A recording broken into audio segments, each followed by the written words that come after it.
Now, Ask Dr. Love with psychotherapist, author, love and relationship expert Dr. Jamie Turndorf. For expert advice on love and relationships, you can submit your questions online at AskDrLove.com or post comments and questions to Dr. Love while you're watching live over Google Hangouts or YouTube. Now, here's Dr. Love.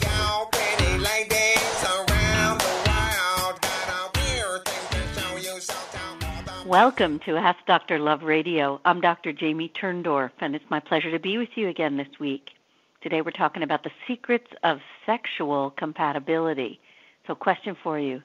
In the wee hours of the morning, do you wonder if you and your partner are sexually compatible? Well, did you know that it's possible to have a great time in the sack and still not be sexually compatible? And did you also know that you could actually be very sexually compatible with someone for whom you don't initially feel sexual fireworks? So let's face it, a good roll in the hay is one of life's greatest pleasures. But despite a particularly great sexcapade, do you still find yourself scratching your head? And I do mean your big head in this case. So rest assured, you are not alone. While everyone knows what it feels like to be in lust, sexual attraction does not equal sexual compatibility. In fact, you could be wildly attracted to somebody and have lousy sex, to say nothing of wanting that person to stick around and eat scrambled eggs in the morning. So today I'm going to be talking about sexual compatibility. I'm going to lay all the cards on the table, and I'm going to take you through a sexploration of the anatomy of sexual compatibility. From the scent of your sweat to the size of your lips, we're going to get down to the nitty-gritty so you can know once and for all how to determine whether you're truly sexually compatible with someone or not. And I'm also going to share some columns. The first one is called Man Who is Disgusted by Girlfriend's Previous Sexual Activity. And in this question, I'm helping out a guy who found out that his girlfriend performed oral sex on her former boyfriend, a fact that he can't seem to swallow. So stay with me as I help him understand why his girlfriend's oral sex history is stuck in his craw and what he can do to put her sexual history behind him. Second question is, he's turning you into his sex slave. Can't even say it. I advise a wife in this question whose husband demands that she work the night shift with him by performing oral sex on him each night, rousing him from slumber by her suck fest. So stay with me to hear how she can quit the overtime without quitting the marriage. Third question I'm going to tackle is, he won't give you oral sex. Here I'm helping out a gay man whose boyfriend refuses to give him oral sex. And are they sexually incompatible, or is there a deeper issue afoot? So stay with me as I help him bite the bullet and face his real issue head on, if you'll pardon the pun. And then I'll be doing a reading between the sheets, which is yet another sexual question. He just doesn't get it is the name of this question. And here I'm assisting a wife who's never had pleasure with her husband. And she wants to know if he is just sexually green, or if they're truly a sexual mismatch. So stick around to find out the lowdown on his sexual shutdown. So let's get to the main topic today, the main event. And I want to first lay out for you what sexual compatibility is. So the first key ingredient in sexual compatibility is obviously sexual attraction. We all know what makes us attracted to one person and not another, and we know when we feel it, but we don't know why. That's the mystery.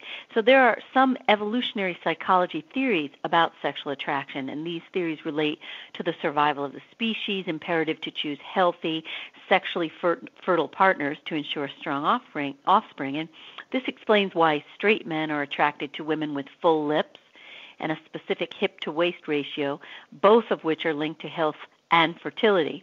And both sexes are drawn to facial symmetry, which is indicative of genetic and biological health, which also ensures healthier offspring.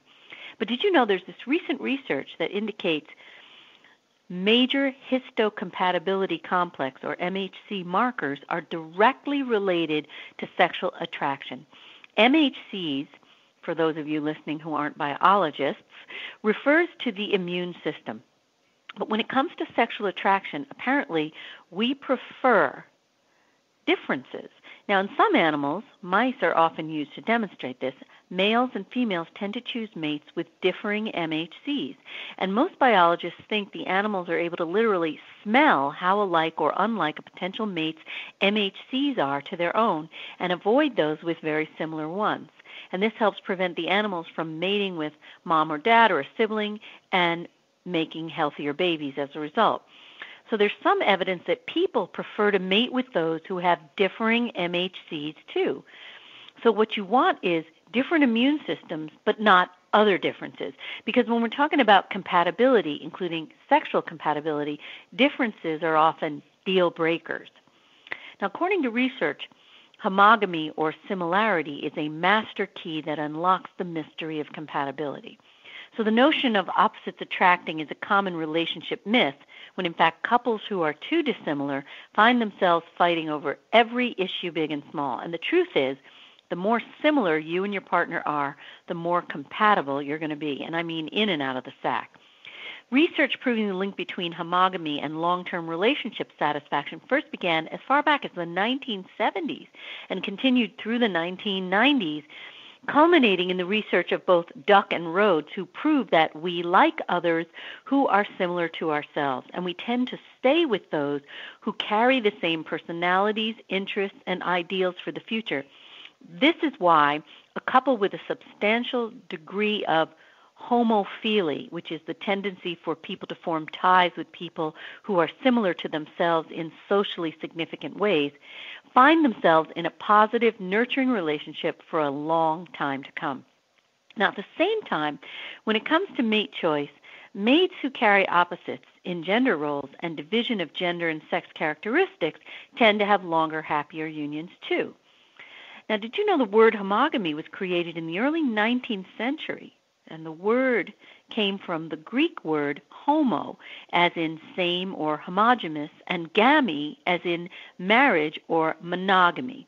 So homogamy is marriage between individuals who are, in some important way, similar to each other. Now, homogamy may be based on socioeconomic status, values, class, gender, ethnicity, personality, intelligence, appearance, or religion. Now, all things considered, homogamy is an unsurprising phenomenon of interpersonal relationships regarding the liking and nurturing of others who are like us, may look like us, and act like us.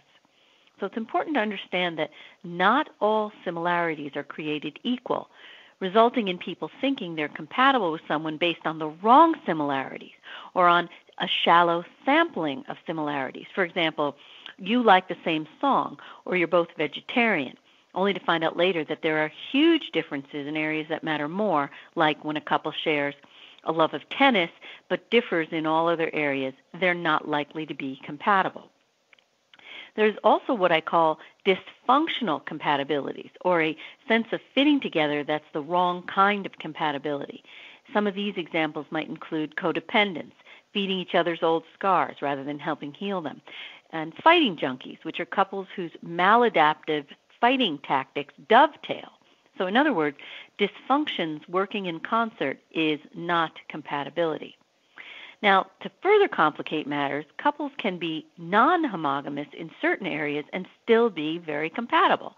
For example, if a couple shares different political attitudes, values, or beliefs, it's very possible for the pair to agree to just disagree and steer clear of the discordant topic entirely. But on the other hand, if one of the partners is a politician, political value clashes can't be easily avoided and may well lead to incompatibility. So ultimately, what values are most important will vary from person to person and relationship to relationship. So, for example, for people who are politically active, political differences may matter more, while other areas may not rock the boat and can be overlooked. And I also have to tell you that partners can never expect to be the same in every regard, yet they must have enough compatibility in areas that matter in order to reduce the chances of chronic fighting.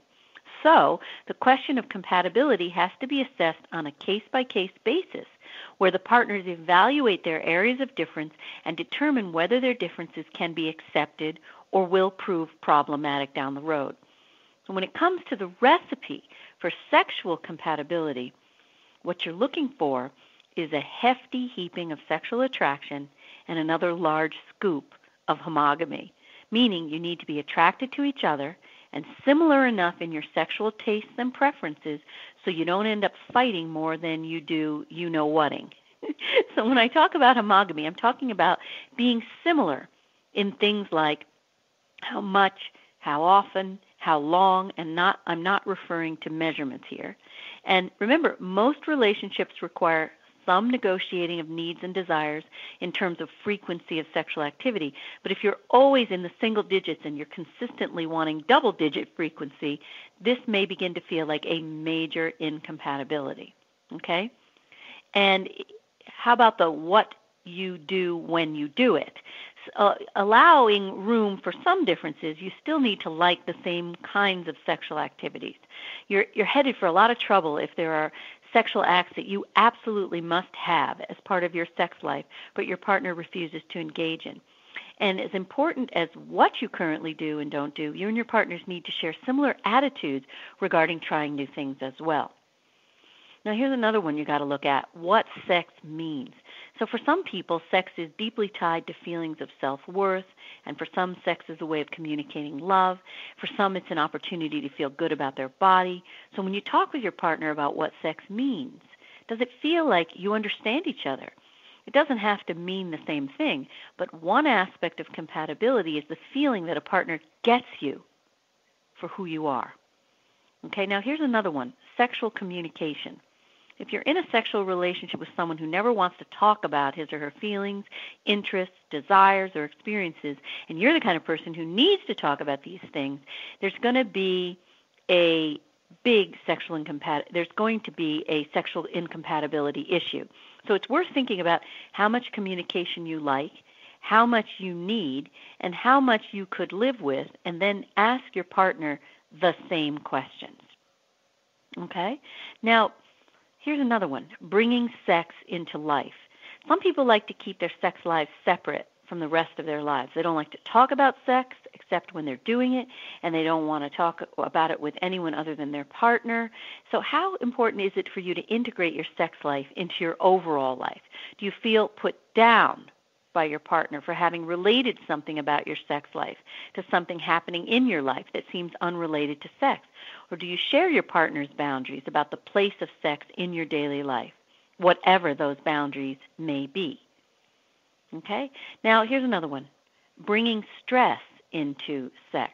So some people bring work, family, and relationship stresses into the bedroom and their sex life. And when this happens, your sex life is going to suffer, and it may have nothing to do with your actual sexual interactions. Other people keep sex segregated, and no matter how heavy their stress load is, sex is the salvation that they turn to. So are you and your partner similar in the ways in which you do or don't allow stress to bleed into your sex life? Okay? Now here's another one for you, the givers and the takers.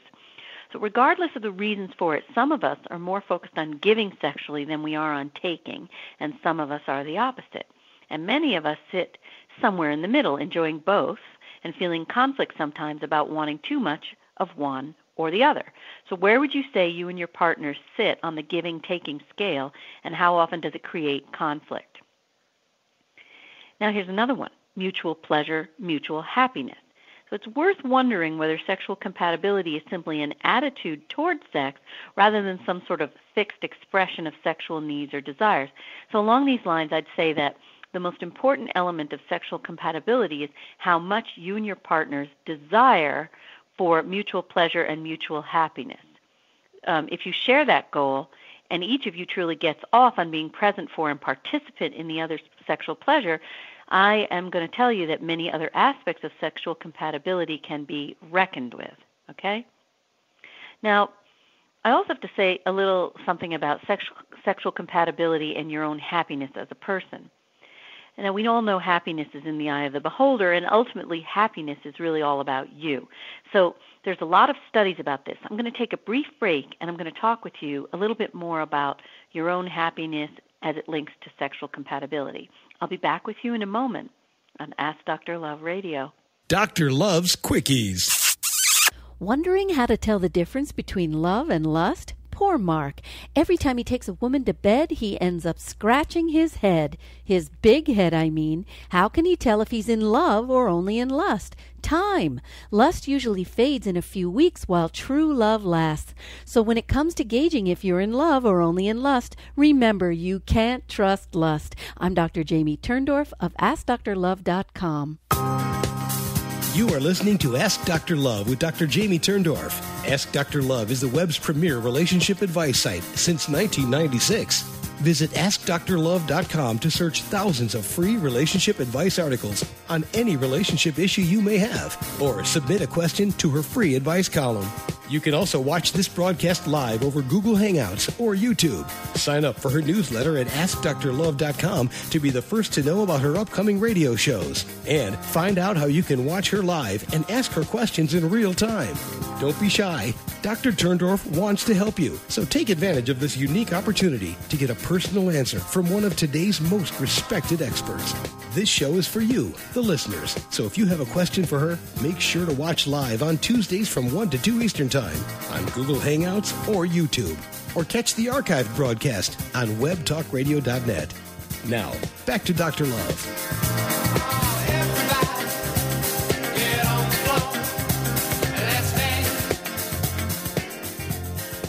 Welcome back to Ask Dr. Love Radio. I'm Dr. Jamie Turndorf, talking about the secrets of sexual compatibility, and this is my quickie segment. So I was talking quickly about happiness being in the eye of the beholder, and I was talking about a study that happy people tend to be happy in relationships, and the lovers and spouses of people who are less negative in their outlook and behavior tend to be more satisfied too. So where does this leave you? It's safe to say that strong attraction may ruffle your skirts or your trousers, but it's no guarantee of happiness unless attraction combines with similarity. And added to this mix is your own basic temperament. The more happy and satisfied you are as a person, the more likely you're going to be able to go with the flow, which makes it easier for you to feel sexually compatible and satisfied with your partner in and out of the boudoir. So let me give you a little quick test.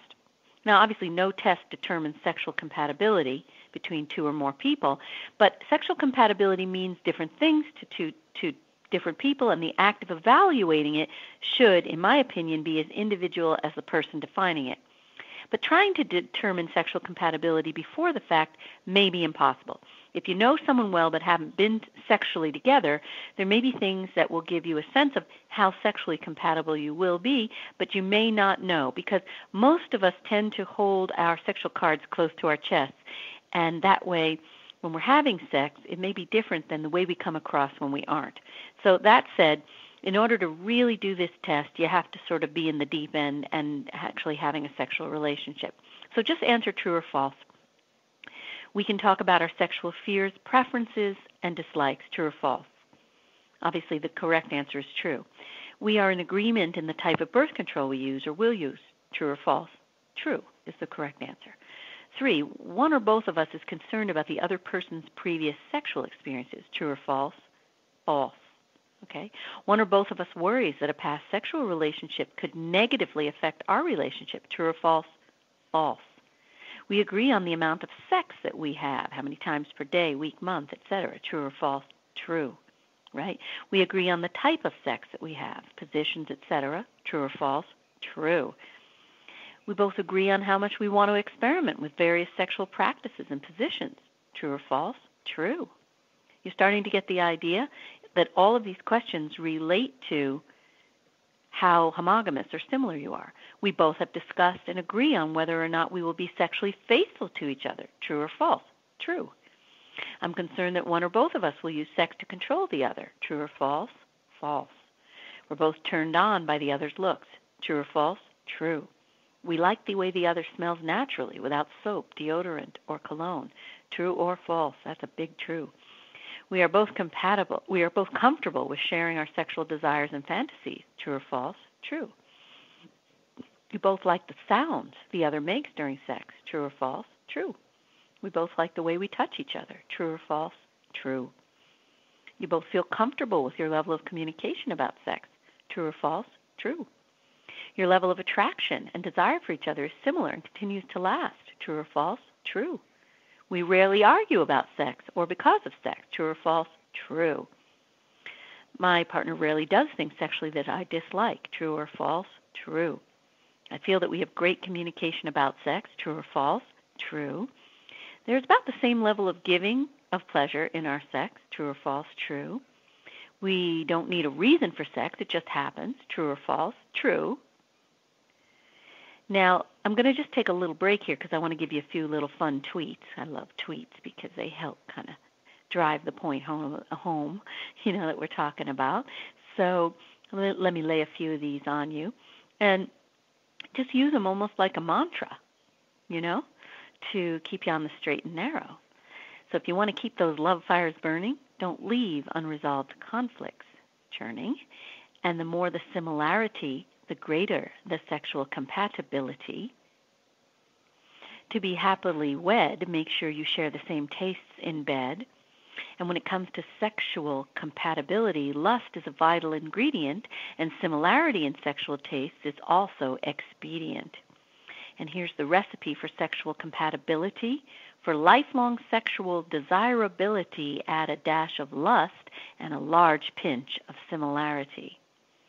Being more sexually discerning increases the odds that those love fires will keep burning.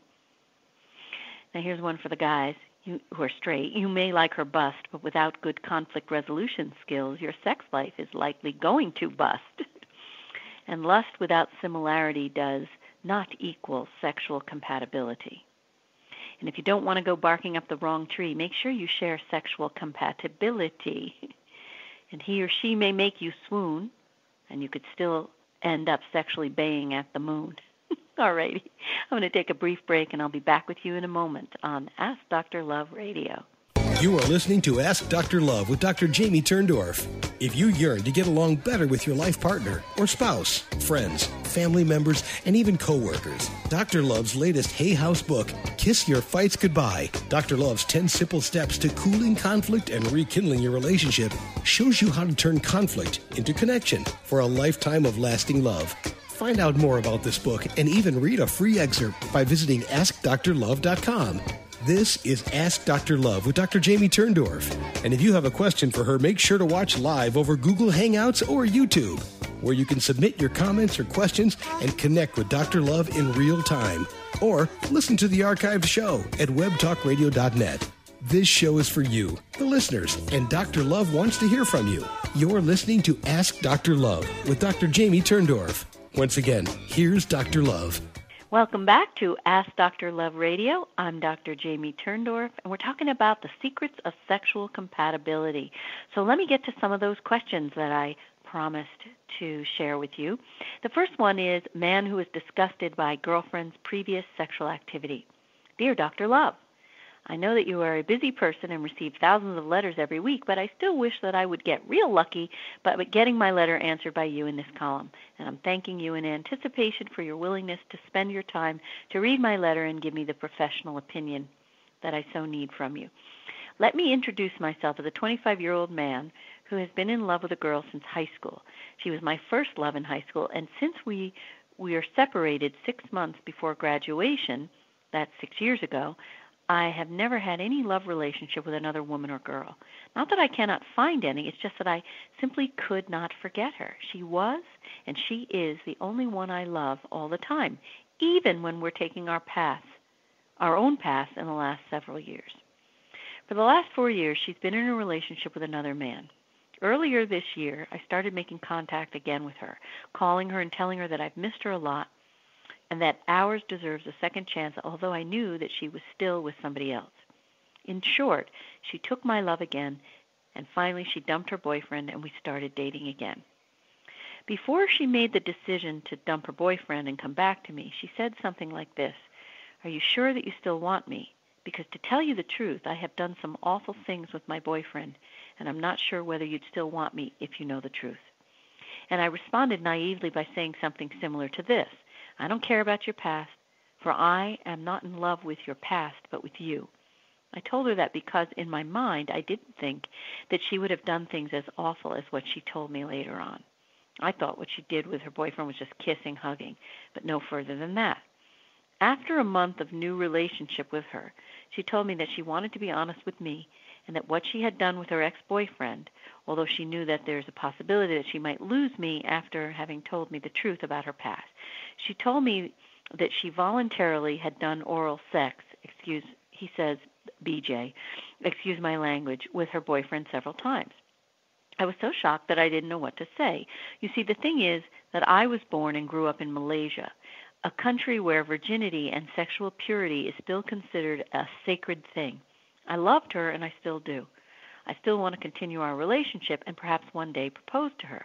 The thing is, despite how much I want to continue our relationship, I'm really not sure that I would be able to one day forget and forgive and let go of the uneasy feeling of knowing that she had done such awful and disgusting things. What am I supposed to do? I love her, but every time I look at her, those awful images of her performing a BJ for another man keeps haunting my mind. And that's making me so confused and uncomfortable. And at times I even feel disgust for her. And I'm even not sure of whether I would be able to make love with her once we're married without those awful images flashing in my mind. What am I supposed to do? I really, really want to continue our relationship, for I love her so much. It may sound impossible to feel both ways, but that's exactly how I feel. I really love her, but I'm not sure whether someday I'd be able to forget those things and start moving on. Please do not judge my view of sexual purity. Please understand my background, that I grew up in a completely different society from the Americans. Kindest regards. Wow. So you understand that you are in a real problem here, because your sexual values, and I would never think to judge you in the slightest, because your sexual values and the culture you came from really is a part of your identity. You can't back away from that. It's a part of the essence of who you are. And the thing is, apparently, I'm not sure, but it sounds like this girl also came from your culture. So as a result, your girlfriend is very, very ashamed as well of what she did, because she shares your sexual values. So I think what you're asking me is there any way that you can get over your feelings and move forward with this girl? And the problem here is your feelings of disgust are so tied up with your cultural convictions. So giving up the feeling of disgust would be like reprogramming your entire belief system, and that is really not possible. So the question is, what can you do? All you can really do is come to accept the differences between the culture in which you were born and the American culture. So now come to think of it, perhaps she is from the American culture, and it was more normal for her to perform oral sex on her boyfriend, being an American girl, but she's ashamed because she knows the culture you came from and come from. So if you could make room for other cultural practices, then you might come to accept that what your girlfriend did was not disgusting, given American standards. And had she been a Malaysian girl, then you could apply your standards to her. But since she wasn't raised with your values, then your values don't apply to her. Now, if you can't make room for your differing values, then I'm afraid that you're going to need to find a girl from your own culture. And there's much to be said for homogamy or similarity of values, which is what I've been talking about all day today, because when people are raised with the same values and beliefs, these types of issues don't come up. So I really wish you good luck, and I hope that you can make peace within yourself. Okay, now here's the next question. He's turning you into his sex slave. So, dear Dr. Love, I have a question that I would like your opinion on. My husband has been constantly on my back about the way he wants to have sex. I have to let him fall asleep first, wake him up by performing fellatio on him after our son falls asleep, and lately he will not have sex if I don't do this. Now he requests that I shower and shave right before I wake him. Not that morning, right before. I do have a low sex drive, and I take responsibility for that, but these constant quote-unquote requests are getting to me. It's not just once in a while, it's every time. And I believe it's a power issue. He says, as his wife, I should agree to these requests willingly because any other woman would do that for her man. I work a full-time job, and to be honest, around 10 at night, I don't feel like going through this routine every time we have sex. We've been together 11-plus years. What do you think? Okay, so your husband is really putting a gun to your head. And I mean a gun, and in the literal sense and the figurative sense. He's using his penis like a gun. And as you said, he isn't making a request. He is commanding and controlling you. And there is something degrading and hostile about his behavior because he's not treating you like a person. On the contrary, he's reducing you to a whore, an object whose only purpose is to serve him. And when I read your question, I actually felt like he was raping you. You said it's a power issue, and by this I assume you mean that he is trying to exert his power over you by proving that he can make you submit to his will, and this is true. But why does he suddenly need to exert control over you? Is he feeling particularly out of control or powerless in other areas of his life? Now, I hope you know that the way he is attempting to control you is terribly hostile, and he has to be seething with rage toward you and all women, and of course his mom. And that's the only feeling that would explain such hostile behavior. And I would talk to him and ask him if he knows what feelings are behind his demands. Ask him if he knows how angry he is. Ask him how he wants you to feel regarding these demands. Does he want you to feel loved, used, violated? And tell him that he's treating you like an object, and ask him if that's how he wants you to feel. I also want him to reflect on why all this is suddenly happening now. Because I'm so distressed by what you've said that I'm confident that the two of you are going to be able to break the impasse, but you're not going to be able to break it without help.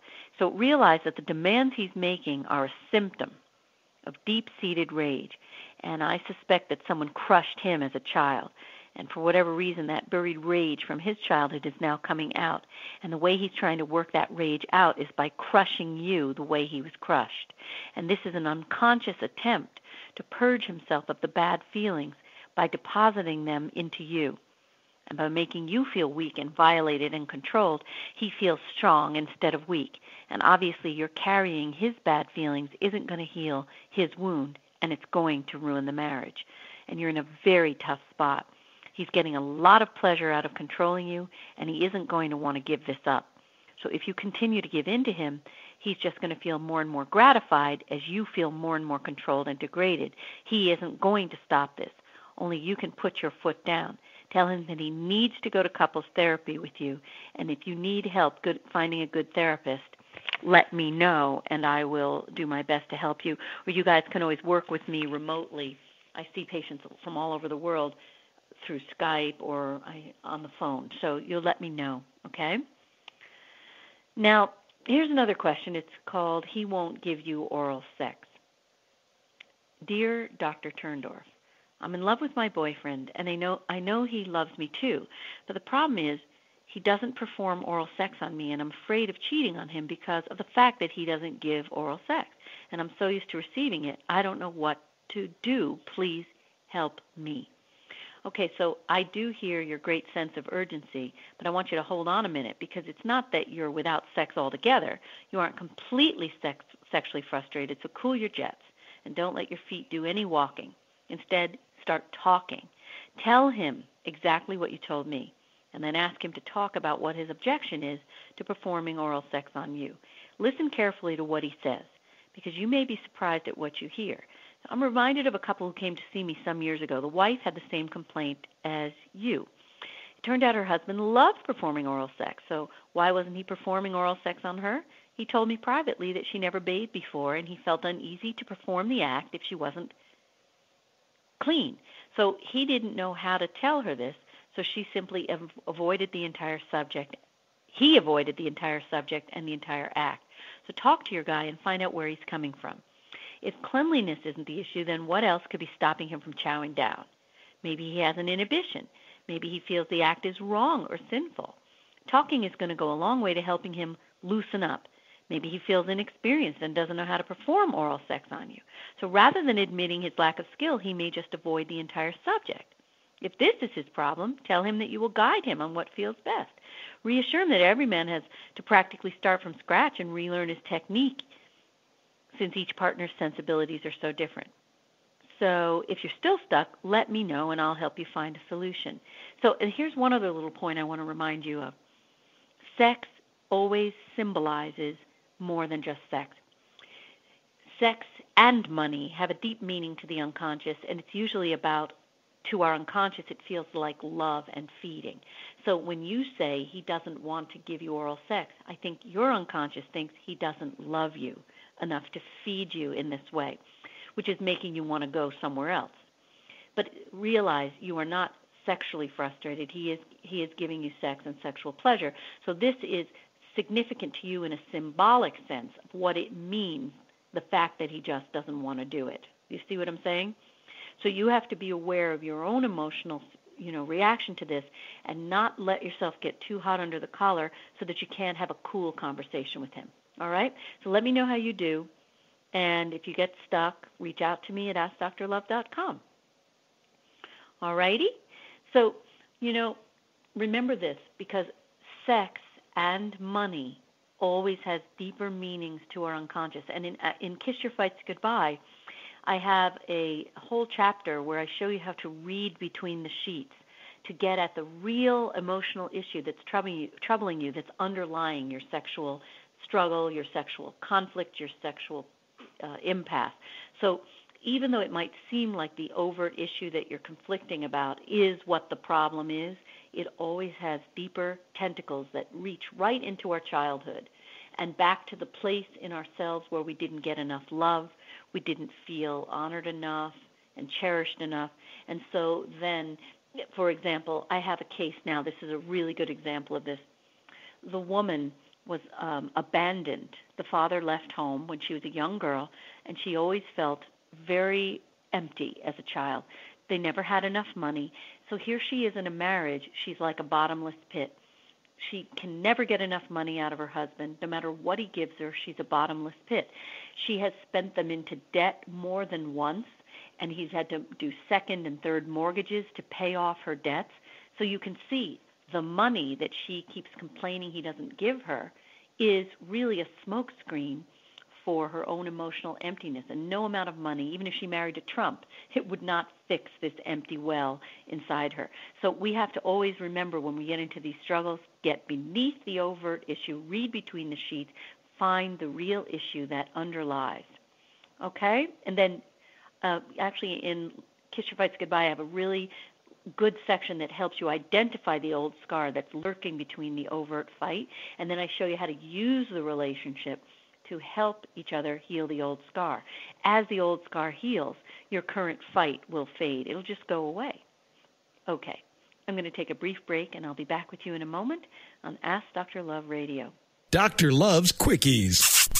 Mary's about ready to give love the shove, because no matter what she tries, men don't know that she's alive. To turn guys on, Mary needs to turn on what I call green lights, nonverbal signals that let a guy know you're ready to go.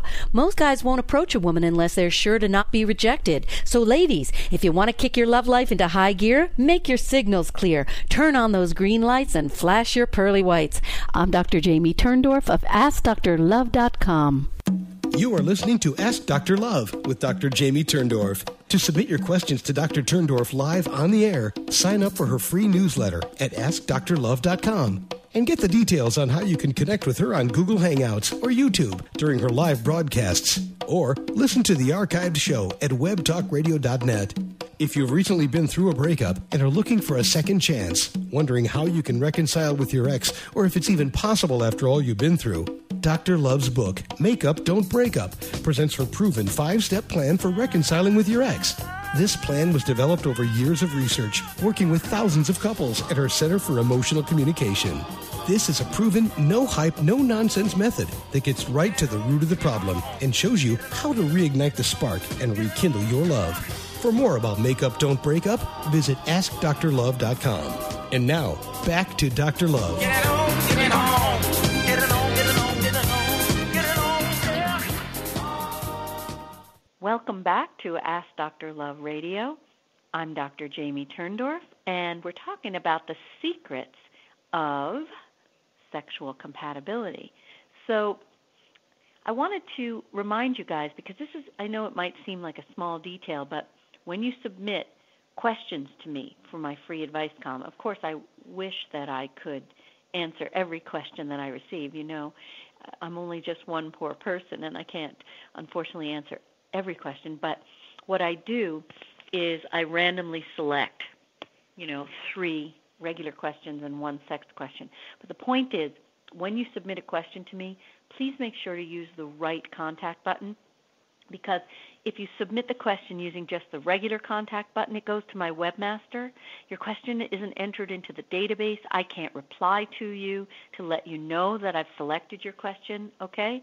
So remember to use the submit a sex question or submit an advice question. Now, if you want to reach out to my webmaster, there's a link in the drop-down, and you can also use the general contact button for general inquiries or media inquiries, okay?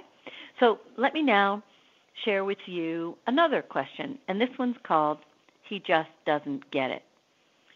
Dear Dr. Love, I'm engaged. I'm very happy with my partner, but I wonder if we're as good a match as we're a good match as sexual partners. Sexually, I do not feel satisfied. In fact, in my opinion, we have never had good sex. But I fell in love with him, and I didn't feel the lack of sexual gratification should be why I should end a good relationship. But now I wonder if there is something we can work on and improve. It's important to me. Can you lead me in a direction? I've discussed this with him, and I've been very open about my feelings, and he's willing to try. And in my opinion, he may just be an inexperienced lover and not know how to make love to a woman. But I don't know how to teach him or express what I need in bed, and we've tried talking through it. He just doesn't seem to get it. So the good news is I do not consider your problem insurmountable. And I read your question to me carefully, and it's clear that you don't find your partner sexually unattractive, which is the good news, since lack of attraction isn't something that we can fix. Now, it seems to me that your problem is due to a lack of skills on his part and a difficulty on your part to communicate your needs, and both of these problems can be resolved. So first, let's talk about his lack of skills. This can easily be overcome, especially because you have a partner who wants to learn how to please you. And since he's a willing student, we need to help you become a good teacher. You say you've tried to talk this through, but he doesn't get it. Now, talking about what turns you on sexually isn't the way to go. He needs to be given a hands-on demonstration. You said that you don't know how to teach him, and I'm not clear on what is blocking you. Are you shy or embarrassed? Now, if this is true, I want you to let that go, because sex is as natural as eating and breathing and peeing and pooping. You're supposed to have pleasure in your body, and he's supposed to give you pleasure, so let's make sure that you are clear on what you enjoy. Now, a good way to find out is for you to masturbate and really get to know your body, and when you know what you like, you're halfway home already. So think of your body as his playground. Let him range over you with his hands and his mouth, and guide him with words and sounds of encouragement. And when he does anything that feels right, tell him in words and sounds that he's hit the jackpot. Good hand and mouth work is certainly going to guarantee your satisfaction. Now, some women also find it helpful to masturbate in front of their partners so that the partner can see what turns them on. So showing him by your own demonstration is going to help him know how to manually stimulate you. But when it comes to oral stimulation, no pun intended, you're going to have to guide him by gently directing his head, his mouth, and his tongue. So think of yourself as a sexual traffic cop and gently guide him exactly where he should go, higher, lower, softer, stronger, directly on your clitoris or on the sides of it, etc. And praise him when he gets it right. And this should be handled in a fun and playful way. And above all, enjoy the process of teaching him and helping him get to know what pleases you. And above all, make sure that he has given you manual and or oral pleasure before you move on to intercourse. Because in this way, you're ensured that you will have had some pleasure, and then you can graduate to guiding him on what feels best to you when he's inside you. And just be patient and relax, and I promise you, you're going to be fine. And also, I just want to be sure that you know that 3/4 of all women do not have orgasms in intercourse. So you do not want to use the lack of orgasm in intercourse as a yardstick, right, that is going to indicate that in your mind you're not attracted to each other, okay? You follow what I'm talking about. And don't be worried if that is the case because, as I said, many women never get there, okay? And think about it. It's not an inhibition even. It's actually the way our bodies are made. We're not made to have an orgasm in intercourse, because what happens is when a woman has an orgasm, it is a release of the it causes these contractions of the vaginal wall, which pushes out the sperm. So you see that's against the whole procreative imperative. And that's also why the clitoris is kind of not exactly right at the vagina. So it's not made easy for you to have an orgasm. But he can also add clitoral stimulation to intercourse, which will up your chances. But if you don't have an orgasm in intercourse, do not worry, okay? All right, now let me give you another question. This one's called Problems in Relationship. Hi, Dr. Love. Mine would be quite a long story, and I really thank you for the patience and time you take to read everything. So here goes. I got to know my girlfriend in school, and we were very loving when we first got together. After being together for around 2 months, her mom started to disapprove of our relationship as she thinks that my feelings for her daughter aren't real and I do not love her. What made my girlfriend's mother have this thought is, I think this. One day I was texting my girlfriend and I asked her if I could go back to my previous part-time job during the holidays, and her reply was no at that time. And I asked her for the reason for not letting me go back to my previous part-time job, but she did not want to tell me anything. And I found her unreasonable, so I kind of got angry and somehow showed her attitude and had a quarrel with her, and she switched off her phone, and my friend told me about her being very upset at the moment, so I tried calling her and sending her an SMS apologizing to her for being rude earlier on. After she switched back her mobile, I asked her what happened just now that made her so upset, and she said that it was nothing much and that it's past already and don't bring it up. So naturally, I thought that she was okay, and we carried on our relationship perfectly. And that was the first time she cried really hard. Now that she suddenly wants to break up with me, claiming that if I really loved her, I would have not caused her to cry and I wouldn't have hurt her. So I told her that it's impossible to have a perfect relationship in this world, but now that I know the reason behind it, I never had, I never let her cry after that incident. And at that time, it did concern me, and I tried asking about what was happening, and you didn't want to tell me. And if you did tell me the reason, I wouldn't have quarreled with you. And my girlfriend is someone who likes to keep her feelings to herself and is not really willing to share with me despite me showing concern for her. And right now, she's still very angry at me for hurting her. She said that I'm not the right guy for her because I made her cry and I hurt her. And inside me, I'm just wondering if she still has feelings for me and if what she said was said in a moment of anger. And I would like to add, she is still very unhappy that she isn't replying to my texts. And now that she wants to leave me and she's still very angry with me, does that show that she has feelings for me? So I haven't been eating well and sleeping well for the past weeks, and I would really appreciate your advice on this one. So let me just tell you, relationships can be heaven on earth, but boy, can they be hell on wheels. So I know you want to get her back, despite the fact that she's really putting you through hell and back. This girl is really high maintenance, and I really have to give you credit for trying to repair your relationship and reconcile with her. So let me just give you a rough sketch of the anatomy of this downward spiral that led to your breakup. So rather than simply taking the job over the holidays, you called to ask her how she felt about the idea. This was really great. It was relational on your part, meaning you took her feelings into account before making a decision that would affect her and your relationship. So bravo. Now, instead of responding to your question in a mature way, she told you no. And then you asked her to talk about why she objected, and she refused to disclose her feelings. She stonewalled you. That's not relational on her part. Now, the fact that she shut the door on any discussion triggered you emotionally. Her rigid position, refusal to talk with you, it made you angry. Then you acted on your anger by giving her attitude, and an argument erupted. From this point on, you were demonized by her and her mother for having committed various atrocities, including hurting her and making her cry. Now listen, what is wrong with this picture? A lot. First of all, I'm going to tell you that she has a huge role in this fiasco. For starters, she doesn't talk about her feelings. No relationship can work if both people don't commit to describing their thoughts and feelings and why they have them. Then she acted on her feelings by slamming the door on you and saying no. Then she played the innocent victim routine. And now she's carrying a grudge by holding on to this poor me act, saying you hurt her, you wronged her, you made her cry, all of which proves to her that you aren't the right boyfriend. And by playing the victim, she's unconsciously arranging to not look at her role in the dispute and take responsibility for what she did to provoke you. And I promise you, If she kicks you to the curb, she's going to repeat this pattern over and over again. And the bottom line is no relationship is possible unless both partners are willing to look at their own role in creating and maintaining the fights. So your ex is what I call a professional victim.